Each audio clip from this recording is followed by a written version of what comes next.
Hello, everybody. All you taxidermists out there in taxidermy land.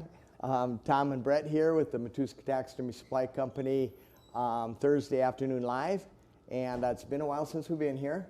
Got a beautiful day in the Iowa Great Lakes. The sun's shining. It is nice. Lots of rain for the crops.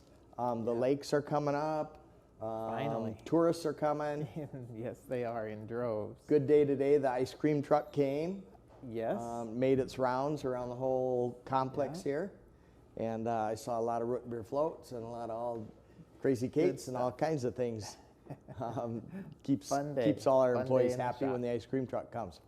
I think the last time we were with you, we finished up our tanning section. Yep. And we fielded a lot of calls and correspondence emails on people who watched what we did and are tanning their own hides, and the successes you're having, the questions that you've had will help you out. Remember, any of these lives, we don't everybody call at once, but we'll be happy to help you if you get into trouble or get worried about any of the projects that we're showing you.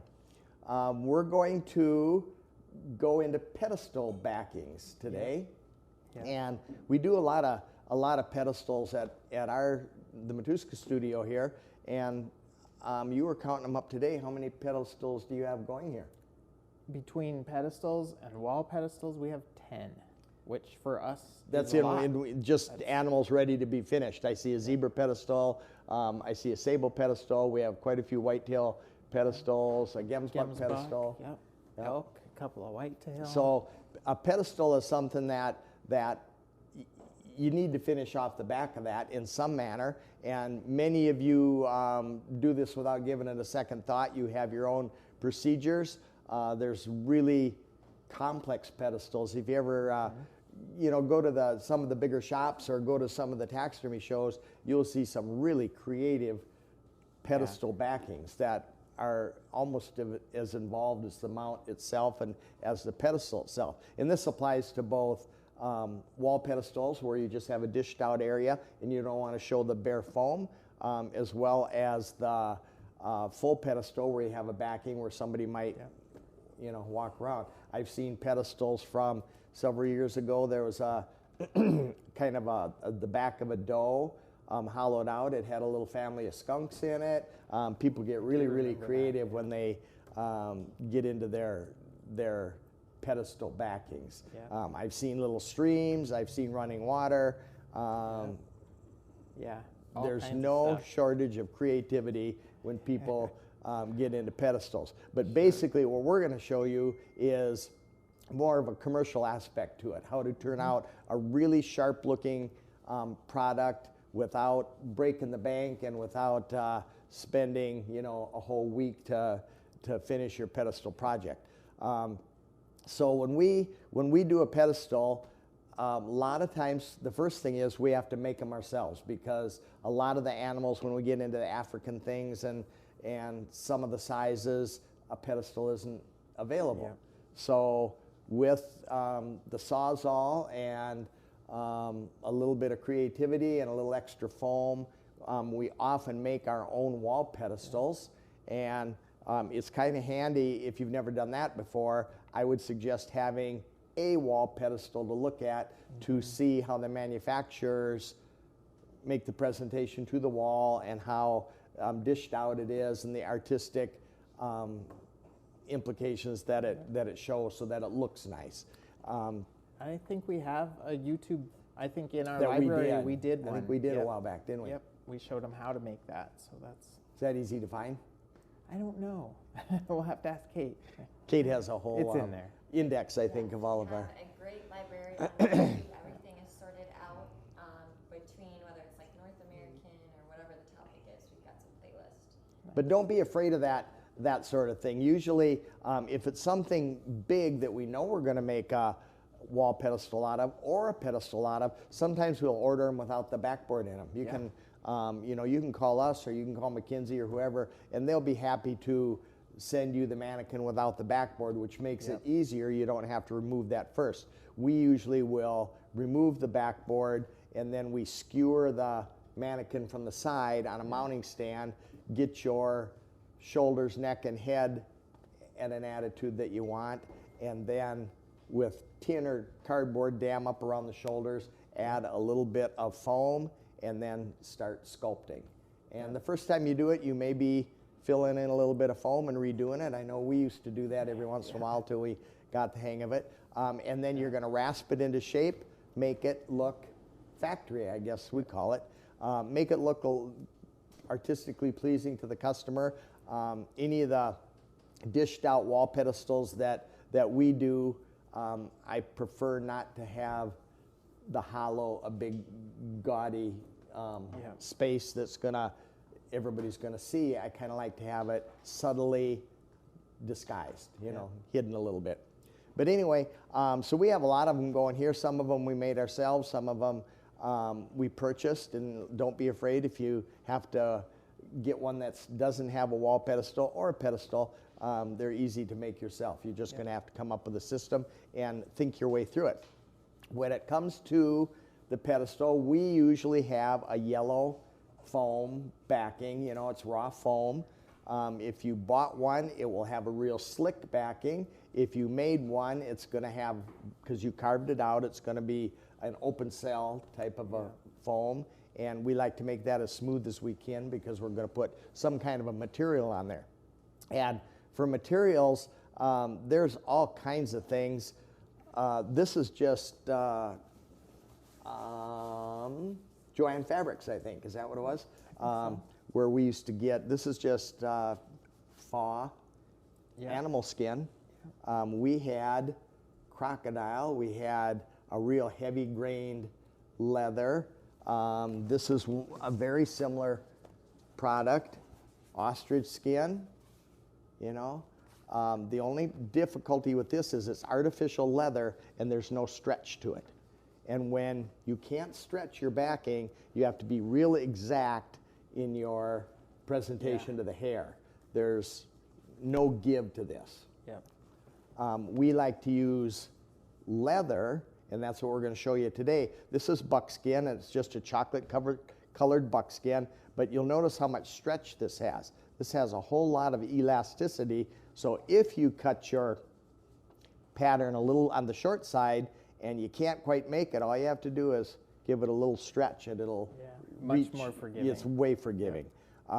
Leather is probably a little more expensive, but it's easier for us to work with. Then we have, you can purchase these. These are kind of nice, and they look nice on the back of a deer. This is, again, fall leather. It's kind of a plastic backing, but the surface looks like really nice leather. It's got a nice leather grain. There's no give to this either. You got to be kind of exact. But this has a laser design of a couple does and a buck and a nice tree in there. It's actual photograph. This is a really sharp presentation. Those are nice. For the back of your pedestal mounts or wall pedestals. So today, we're going to show you how we would approach using leather. Now you can get buckskin through supply companies. We used to, before we carried it in the supply company, we used to tan lots of deer hides every year. We would save the back half of customer skins that they didn't want. We would buy deer hides that customers wanted to sell. We'd flesh them, salt them, send them in, and they come back in any color that you want. I mean, we have chocolate, we have saddle, we have honey, platinum. I mean, they come in a lot of different colors, and the only difficulty if you're working with different tanneries, sometimes the batches are different shades. So matching one from one you did 5 years ago might be a little bit difficult. But leather is nice. We like working with it. Easy to work with. So that's what we're going to show you today. Nicole Mervin on YouTube is wondering, is there a difference in that than what you can find in the fabric section of Hobby Lobby? I don't think you're going to find leather, but you will find a lot of the faw stuff. Yep. And biggest difference is, like Tom said, it doesn't stretch. So these, I don't know of any synthetics that stretch much. No, they don't have much stretch. So you have to be a little bit more precise in making your pattern. Just be and putting it careful on. if you We'll show ya. make a more careful pattern if you're using one of the artificials, and be a little bit more precise putting it together. And if all else fails, we're going to show you how to do some trim too. Yep. To hide any imperfections. Reason we ever started using trim was to hide our imperfections, you know. And then we got a little bit better, and we didn't have the imperfections, but we liked the look of the trim. Another thing, when you get into the leather, you have the choice of using the suede side, which is the inside of the animal that's been fleshed, or the hair side. And the hair side is really nice and smooth. It does show stains, it shows fingerprints. You want to be real careful. You don't want to get any glue on this. The suede side is a little bit more forgiving also. So you have that choice. And when you get a deer hide, deer are typically, I mean, there's going to be bug bites in these things. There's going to be fence scratches. You had one today that you said, look, there's a broadhead on both sides of it, healed over.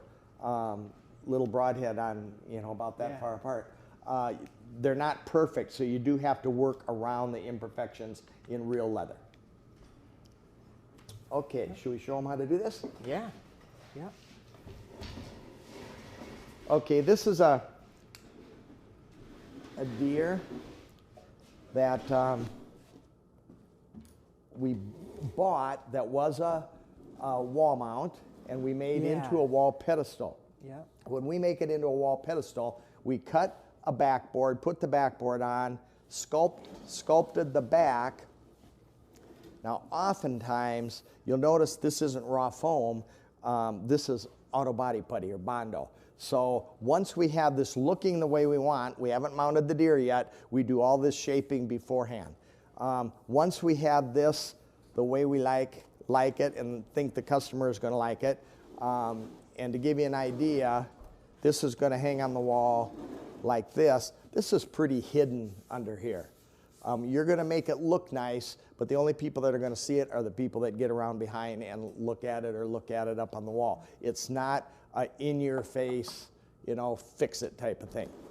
So we had raw foam here. We just took auto body putty with a trowel, troweled it on, smoothed it as good as we could. As soon as it gelled, we took a Sureform rasp, one of those form rasps, and rasped it smooth. And then we like to just take a vibrator sander and run it over there. That gives you a really nice, smooth surface that the leather is going to stick to really well. Yeah, sticks well and won't show imperfections.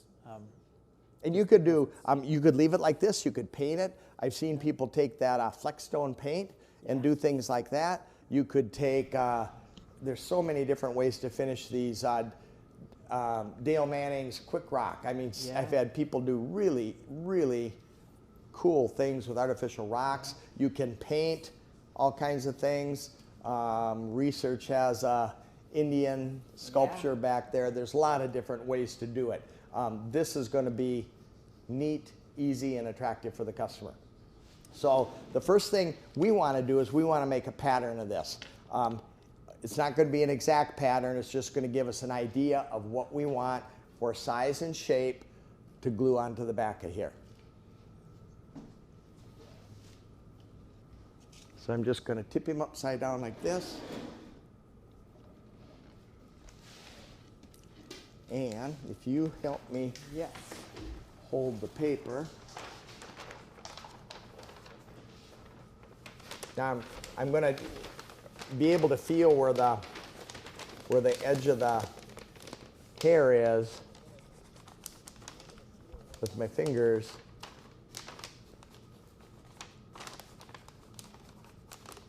Just don't short yourself. You don't want to waste any leather, but you don't want to short yourself either. And if you think of it, a good time to do it is before he's mounted. This part. Yep, make this pattern quick before he's mounted, and then you have to remember where you put it, but if you can keep track of it, it makes making the pattern just a little bit easier.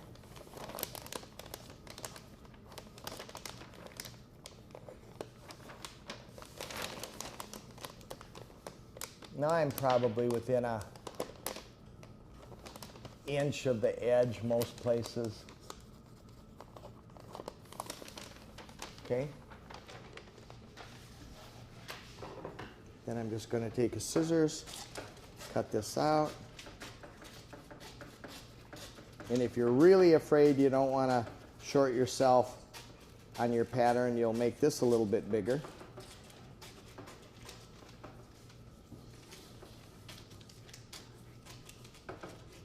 And one really important step too is to note which direction your pattern faces, up or down, when you made the pattern. And the reason is because these patterns aren't symmetrical, we have to get it oriented correct. So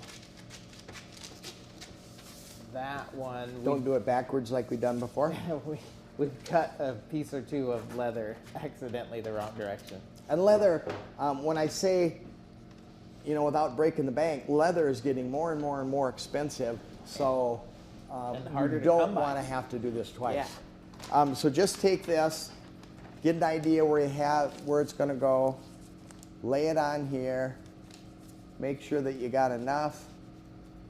I'm about right on, I think, with the stretch of the leather. I'm a little short right there. I'll be fine. But now what Brett's talking about is this is going to be the outside or the up portion of your backing. So you just put up. So when we make our pattern, we just put up on there, or, Yep, or yeah, show side, or whatever you want to Yep. whatever you want to do. Anything so that you know which side which will be important when you choose the side of your leather.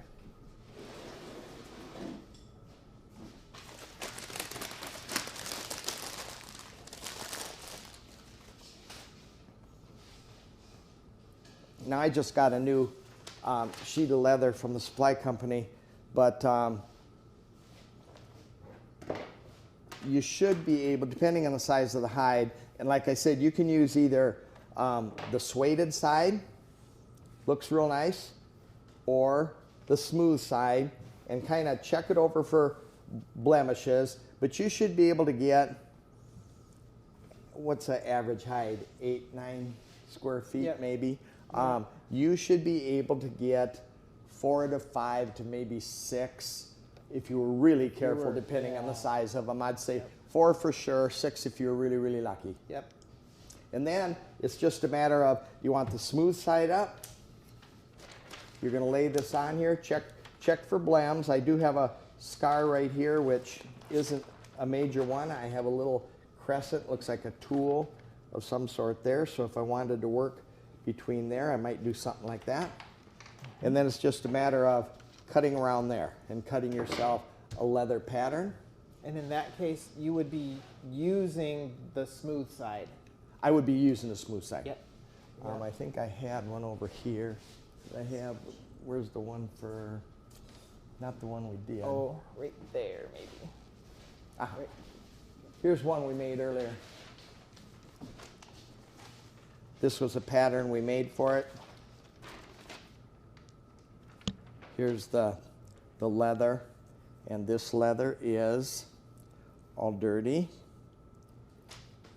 but that's how it looks when it's cut off. So you're going to end up with something like this.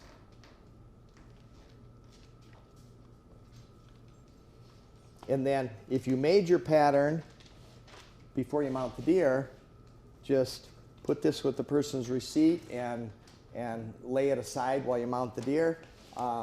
When it comes time to finish this is all done for you, and you can attach it right to the back. Yeah. And that's a really good point. It seems simple, leather after we mount the deer, but also handy too. Wait until you do all of the finish work on your deer and do the leather last, because spilled paint, oils, anything, leather will show any of those accidental oops. So yeah, you're going to get paint on it. You're going to be maybe spraying some grooming products on the skin of the deer. If that gets on there, it's probably got oil or lanolin in it. It's going to mess up your leather. So be careful, like Brett said, with that sort of thing. Yeah. So that's all done. Should we show them how to put one on? Yeah. Yeah. This is a little bit like a cooking show where we have 2 deer going at one time. So one we prepped a little bit ahead of time for you.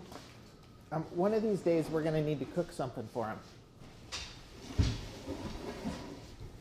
I thought you did the frosting. No, I didn't do the frosting. You did the frosting. So we're going to adhere the leather to the back of the deer with contact cement. And contact cement, most of you have probably used it, but it is an air dry. It's a 1-part product, but it has one little requirement in order to get a good stick out of it, and that is that both surfaces are painted. Painted with the contact cement. So the leather side is painted with the contact cement, and the deer is painted with contact cement. So we've done that ahead of time so that they could both dry, and that's the secret to the whole process is the 2 parts of glue need to dry between each other. So this, as you can see, is nice and dry, and when we put it on the back of the deer, it will not move. That's a confounding concept to a lot of people. Yeah. You paint glue on one side, glue on the other side, walk away and forget it. Come back when it's dry, like you said, like this, dry, put them together and you're not going to get them apart. Nope. Don't put them together wet. They have to dry in between. That's the concept of a contact cement. Yep. And we used to use, to start with, Formica brand contact cement that you put Formica countertops down with. And then that got difficult for us to get, and we started using spray M77 by 3M, which you can still use. You can take that and spray it with M77. You can get it in a hardware store. And spray both sides, remember. Let it tack up, let it get dry, then put it together. The spray we seemed to waste too much, so I contacted 3M and they sold it. They sell it in a quart. We used to sell it, but because of the hazardous of shipping it, it cost us more to ship it than the contact cement costs. So you're much better off going to a hardware store and picking it up off the hardware store. And we use contact cement for a lot of different things. We used to put our backing on our fins Fish fins, with it. We use it in several different instances. It's a really good adhesive when you can put it on both pieces and let them set up. Any kind of fabrics it's great for. Yep. So the one, not difficulty, but one thing that we have to be concerned with is when the 2 dry pieces touch, they're stuck and you're not going to get it off. So you're going to ruin a piece of leather to get it off. Yeah. So we want to be real careful. That's why we went to a lot of extreme to make sure that we cut a nice pattern for this, that it fits the back. We test fit it again. We know that this is really close, and even after we've made a pattern, we've made it, what would you say, a 1/2 inch big maybe? It's 1/2 inch big and then cut on the outside of the line, which is another 1/4 inch big, so you should be about 3/4 all the way around. Yeah.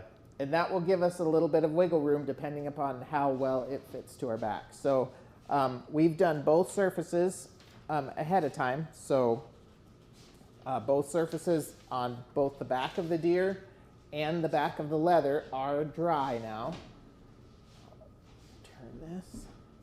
And this was a different one. This was one of our mannequins, and it was already a wall pedestal. So you have finished foam on the back. Yep. And that's a really good point. The finished foam, because the mannequin came out of a mold with a mold release, we did wipe this down with lacquer thinner, and then we also used 150 sandpaper and just touched it on the back just to rough up the surface just a little bit to give it a little bit more grip. I think that contact cement will grab just about anything, but that does pretty well. Another thing that we've done going back before we stick the 2 together is we've also trimmed the leather flush. So we went around with a scalpel very, very carefully, not to cut any hair, and we've trimmed all the way around the perimeter here so that when we bring the leather to it, we'll bring the leather all the way out to the hair, and it should lay nice and flat. So we don't, in this instance, wrap the hair around, which a lot of people will do on their shoulder mounts. You'll bring the hair all the way back and staple around the perimeter. We just bring it all the way back to the edge, and then we'll put some T-pins in it and let it set up for a day or two, and then we'll trim it smooth to the edge of the mannequin. So we've done that as well, and that you would want to have done ahead of time. And make sure you're done shrinking on your hide before you trim it, because Yes. so it doesn't recede past the edge. Yep. And if you do cut it early, you can cut it a little long and then retrim it later. That's 2 steps, but you don't want it to recede. So I think we should be in pretty good shape here. We put the contact cement on the suede side because our smooth side is our show side. And I think now we're just going to very carefully, I think both of us have washed our hands, and we've done just about everything we can to make sure that we can keep our leather nice and clean. And we're just going to lay this down here just up past the edge.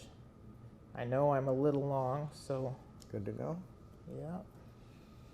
And really be careful of your contour. So the more contour you have in the back of your leather, the more careful you're going to have to be in precisely placing all of your, sticking the 2 parts together.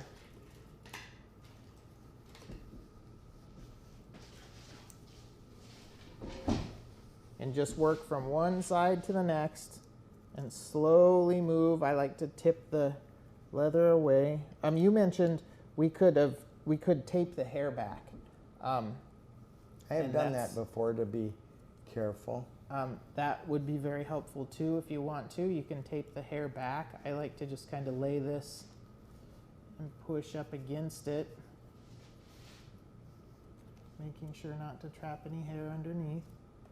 And I just kind of roll it under and go like so.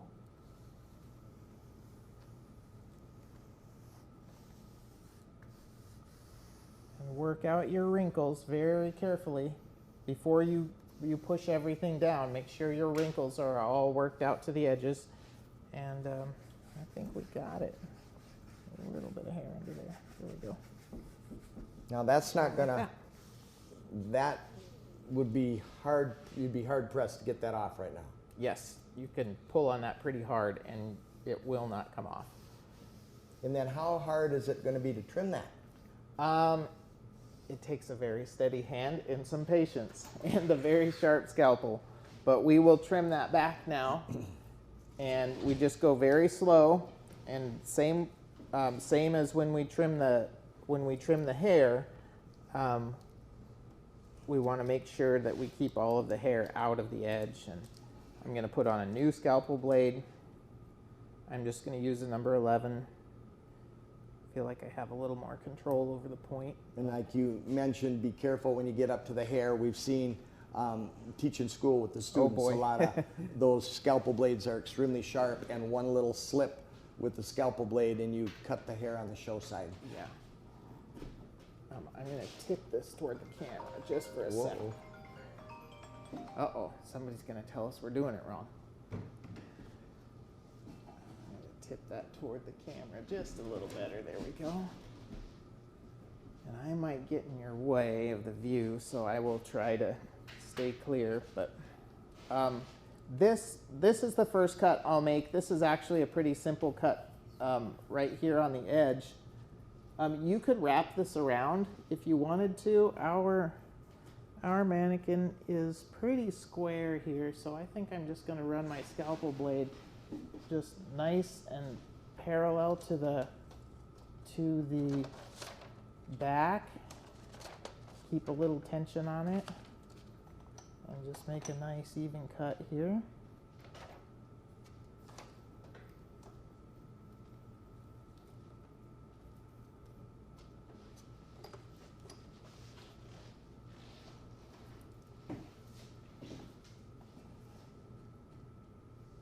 Now, on a lot of our game heads, we put a cork backing on the back It gives a nice finished look, so you don't have plywood, you don't have knot holes and things like that. With our wall pedestals, because a wall pedestal can be sometimes difficult to balance on the wall with the head sticking out, so much shoulder on it. It's kind of difficult to center the hanger, and so we use a lot of times a no-tilt hanger, and that's the ones that have the 2 keyholes that are probably 3, depending on what size you get, 3 to 4 inches apart. Take 2 screws and you line it up and drop it down, and they can't move. With cork on the back, we don't use the no-tilt because it sinks into the cork and you can't get your screw heads in there. Yep. So we like to make sure and do that. There's all kinds of different ways to go about hanging pedestals, but those are some of the nicest hangers, and you're sure to have a good locked-in position so they don't tilt on you. And we were talking about the leather being real kind of forgiving because you can stretch it. I noticed when I got down to the end, I thought, oh no, we cut this too short, and all I had to do was give a little bit of pressure on it and push it into place, and it stayed with the leather. Whereas if I had been using the artificial, you're going to want to cut it much more exact and be real careful putting it on, because you're not going to be able to stretch it. We've got Jason Vickery on YouTube, and Jason says, what a great company this is. Very helpful on everything. Just starting taxidermy. Thanks, guys. This is just stuff you learn being a taxidermist, because you get a wall pedestal mount done and you think, God, what am I going to do to make that look decent, you know? And you will start, I mean, a lot of people start just like we did with the rinky-dinkiest methods to cover up your styrofoam on the back to, you know, neater, more complex methods. And sometimes the customers will have a idea of their own of what they've seen and what they kind of want. Leaving the camera visible makes this a little bit challenging. I'm going to tip him one more time so I can. You tip all you'd like. A little bit more, a little better angle. There we go. Now I'm just kind of feeling for the leather edge on the other side, and I'm going very gently with my scalpel so that I'm not cutting through. I'm just cutting with the very tip. I'm just going to work my way around.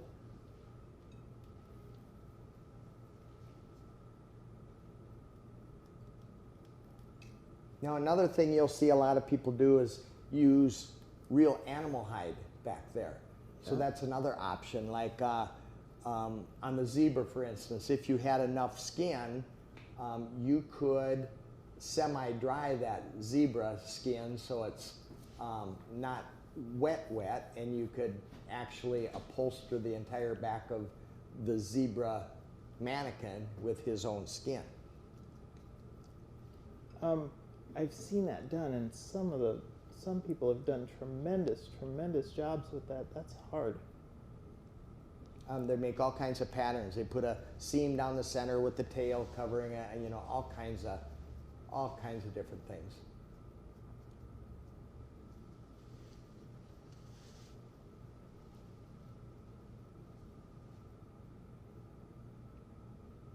That's looking good.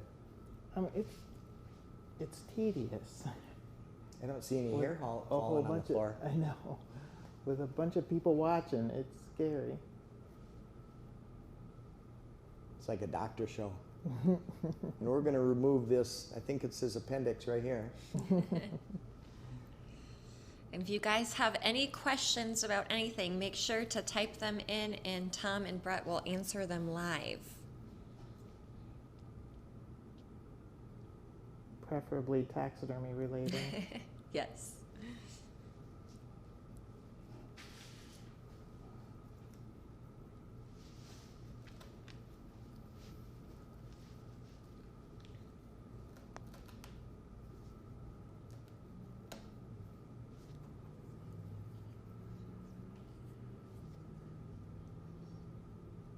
Now, I've got a fairly clean edge, but you mentioned that just in case we're not perfect, we could put a little trim around there. Oh, And so far I might make it. But So far, so good. We kind of started doing this with antler mounts. I used to do a lot of antler mounts, and when you get the leather, we used to use leather, still do use leather around our bird, or on our center mound, and if you're really, really careful, you will get it right up under the burr, and you can hide that really, really well. That looks nice. He's getting there. I got to go around the bottom yet, but I can keep going if you want to tell him how to do that. Your trim. And so if you get a little bit sloppy or a little bit careless, all of a sudden you have white bone where your leather didn't quite cover all the way around the antler burr. And so then, oh my gosh, now what do we do? So then we have to come up with some kind of trim. So there's a huge variety of trims that we've come across. I had a lot of people started doing this on my antler mounts around the burrs. This is just braided rope, and people seem to like that. And it comes in every color you can think of. Comes in gold, brown, black, burgundy, greens, blues, all kinds of different color, as well as different thicknesses. So depending on how bad you screwed up around your antler burrs will depend on the thickness that you're going to use. And this is just hot glued right around. This is something that I have seen many customer mounts of other taxidermists where they used a product like this and hot glued it all the way around the perimeter where Brett's leather meets the hair. It doesn't show unless you look at it from the back. So there's that option. Plain old manila rope comes in several different thicknesses. Get it at the hardware store. We've seen lots and lots of people trim their work, base work, shoulder work, pedestals, wall pedestals with manila rope. There's everything in the world that you can think of. There's leather stripping that you can cover them with. What we tend to do, if necessary, is we use leather braid, and this is just thin strips of leather braided together.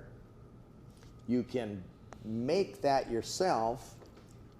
You can buy strips like this. You can get this at Hobby Lobby. I think we have it downstairs. You can get it at Michael's or any of those type of places. To go around something like that, I bet you're going to need, finished, you're going to need maybe 3 feet or more. Make sure you have enough. Don't short yourself when you start making trim and braid so you don't have to splice it. But this is boughten strips. Here's strips that we've cut ourselves, and then we braid those like this. And that makes, we do this on a lot of wall pedestals, all kinds of different trim on animals. Antler mounts, we do it on all our antler mounts. It's kind of fun to use one color leather for your antler oval, a different color for your around your burrs. But we make that ourselves, and I can show you how, maybe.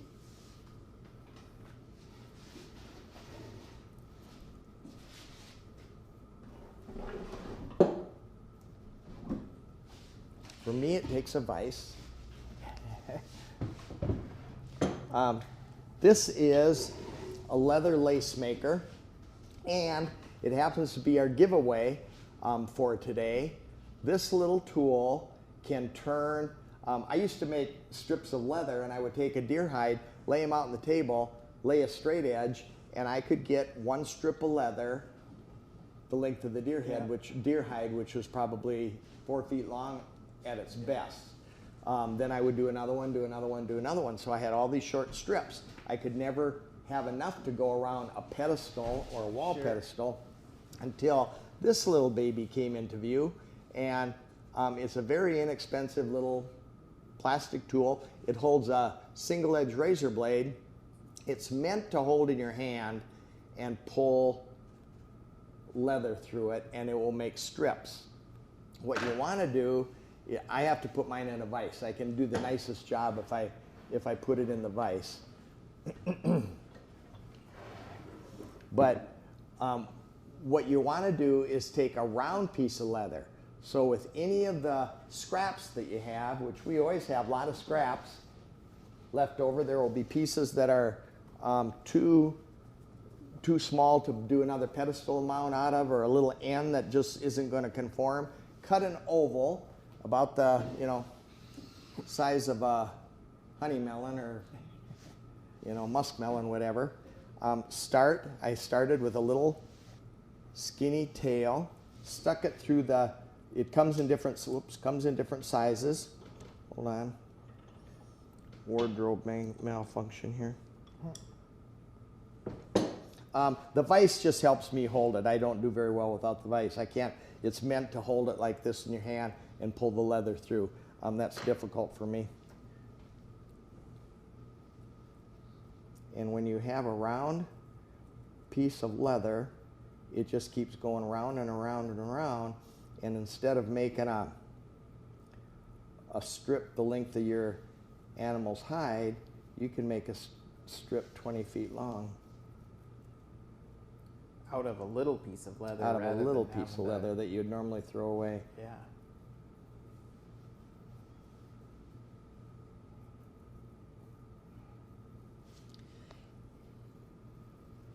And you can get going pretty fast, but as long as you're doing this, cut yourself several ovals like this so you don't have to get it out and do it every time you want to make braid. Sons and daughters and wives are great at this. Got Sean Louvier, and he's wondering, if I were to use part of the cape for that, should I tan it the same way? To go on the back side, I'm assuming. I think you could. I would, yeah.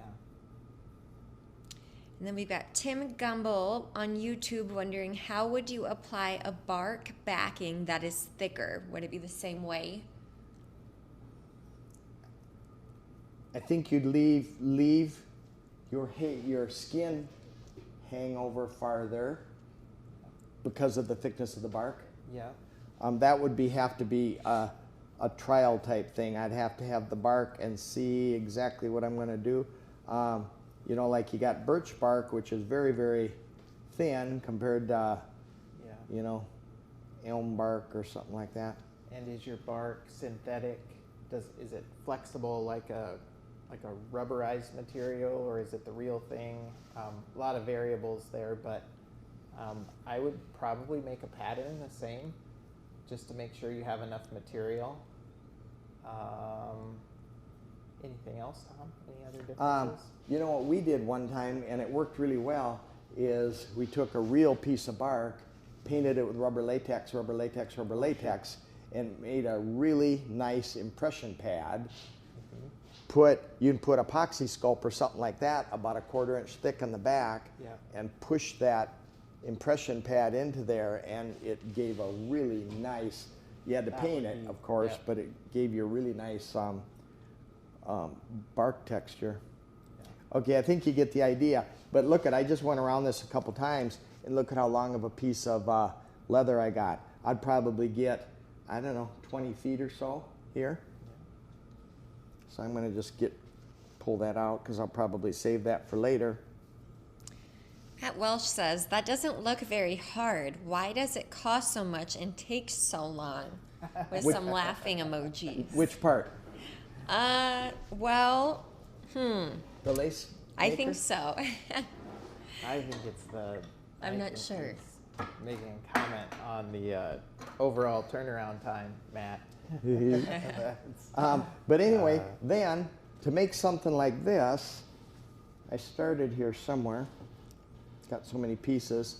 Like I always have a vise laying around. You can pin it to a board. I hold it on my lap. But now you'll start out with 3 strips, and anybody can show you how to braid if you don't know how. Middle one under the left one, middle one under the right one, middle one under the left one, and you just keep going until you end up with something like that. And you can use the suede side. Yep. Looks really nice. I mean, that's the color, if you can see that. That's the suede side. Smooth side's a little bit lighter. Yep. You know, Yeah. We've had people that get real crafty and they'll use one strand smooth side up, one strand rough side up, you know, yeah. and or different colors even. Sure. But now with this, we would take this deer, start up in one edge, maybe off the mannequin a little bit. You can pin it in place if you want to. You can put a little hot glue on it. We tend to hot glue them, but when you hot glue them, hot glue and that really, really pretty leather don't play well together. So make sure that your hot glue gun is really cleaned off at the end. I'll usually take it if I'm going to do a project like this or an antler mount or something, and I'll wipe my nozzle off with a towel several times as I'm going. If I were to touch it against the leather, it's not disastrous oftentimes, but if it's all gooped up with glue dripping out of the end of it, it can be pretty bad. Yeah. So then I have the best luck. Put a little bit of glue on here, carefully push it into place, let it cool. Pull it back, a little bit of glue on there, push it into place, let it set. Yeah. That's our method, I guess. Yeah. And we go all the way around. If you've got a great big elk, that piece of leather might need to be 8 feet long. Do measure, because you'll think, yep, that should be enough, and you get right to about here and you run out. So Yeah. do measure and don't quit braiding until you have enough for the whole thing. And you can do things like this. You can go to Hobby Lobby or any of those stores, and you can pick up any of this braid. That wouldn't be by choice, but it wouldn't be offensive. A lot of people would find that looking pretty neat. There's a lot of cloth. I think they call it gimp. Is that what they call it? Yeah. That's what they called me when I broke my leg. But there's a lot of cloth gimp materials that look like this. And you can buy this type of stuff. If you had to buy this, we did this the other day because we didn't have the right color, remember? And this stuff's expensive. It's so much a foot, and you need 3 strands worth. That was a spendy pedestal on a big animal we just did. Marco Reyes is wondering if he can get this lace stripper from Hobby Lobby. Maybe. Otherwise, we do sell it as We well. do have them, but certainly worth a look. Look in there if they have leather products or any of that type of thing. This is all it does is hold a single edge razor blade upright. And the first time I ever saw anything like this done, we had a young lady working for us, and she took her scalpel and stabbed it into a piece of plywood, and she took a round piece of leather like this and did the very exact same thing against her scalpel. Now with here you have a guide, and it's a little easier to do. She did the whole twirly thing with a scalpel blade stuck in a thing. That's the first thing I thought, why didn't I think of that? You can get a 50-foot piece of leather stripping out of this compared to cutting it straight edge, But anyway, that's some lucky person is gonna get this, and will even throw in a bag of leather scraps for you to play with. Ooh. Is that a good deal? Yeah, that's a great deal. Matt Welsh says, I was obviously teasing. It's great that you guys do this. Matt.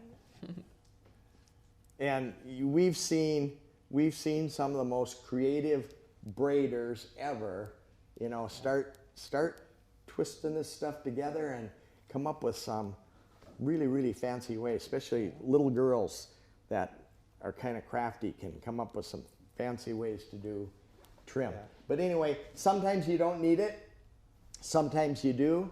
Sometimes we don't need it and we think it just needs Still light, something. yeah. And sometimes you're going to want a light leather, dark leather, suede leather. There's no end to what you are going to do with that and what your imagination will come up with. And don't be afraid of this type of material either, but a lot of times you won't get it as close. This will look just fine with a little trim of braid on it too. You know, so if you like this, it's probably going to be cheaper than leather. If you can't quite get it close enough, don't be afraid to, you know, use some braid or buy some braid to trim it up. And that's a wrap. Wow. Pretty quick. That was Yeah, good. that was. And what do we have for a winner? All right. So our winner for this week's live goes to Faith Moen.